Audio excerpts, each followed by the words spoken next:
La fessée érotique n'est pas forcément brutale.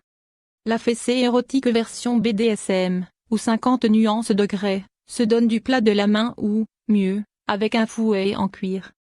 Mais la fessée n'est pas forcément une pratique douloureuse ou brutale.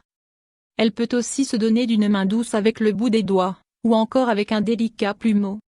Car, le plus important, ce n'est pas la fessée en elle-même, mais plutôt le fantasme qu'elle représente.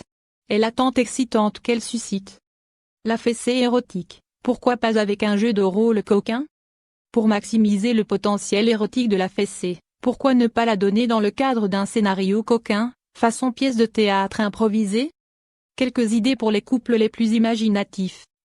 Christian Grey et Anastasia Steele, forcément, le patron et sa secrétaire, l'infirmière et son patient, le maître bar oblique la maîtresse et son esclave. Le professeur et l'étudiante. On peut même investir dans un déguisement pour parfaire le jeu. La fessée érotique, pourquoi pas avec un accessoire?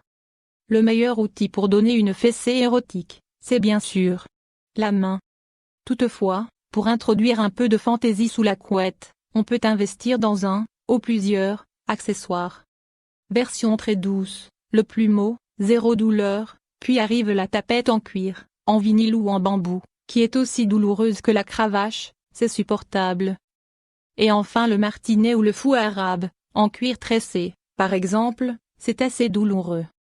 Version SM pure et dure, la tapette en cuir avec électrostimulation, réservée aux couples expérimentés. La fessée érotique, pour les hommes aussi.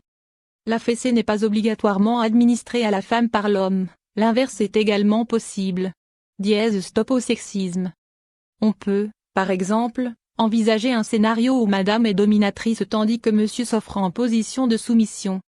Et associer une vigoureuse fessée érotique avec un massage prostatique, avec ou sans sex toy, orgasme garanti.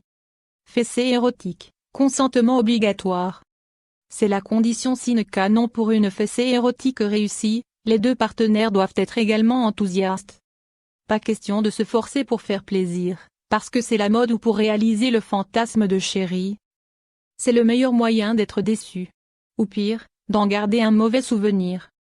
Donc si la fessée érotique ne vous inspire pas, passez votre chemin.